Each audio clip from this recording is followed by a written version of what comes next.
ज्यांनी माझ्यावर निराधार आरोप केले त्यांचं पुढे काय झालं हे सर्वांनी पाहिलंय। रायगडच्या शिवसेना आमदारांना सुनील तटकरेंनी सूचक इशारा दिलेला आहे। आयुष्यभर संघर्षाला तोंड देत काम करत आलोय असं म्हटलंय सुनील तटकरेंनी। शिवसेना आमदारांना सूचक इशारा दिलेला आहे। आयुष्यभर संघर्षाला तोंड देत आपण काम करत आलो असं ते म्हणाले।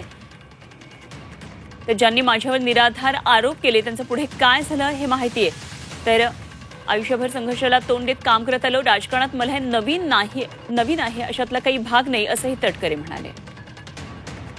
आयुष्यभर अशाच सगळ्या संघर्षाला तोंड देत मी जिल्ह्यात काम करत आलो। माझ्यासाठी काही फार नवीन अशातला का भाग नाही।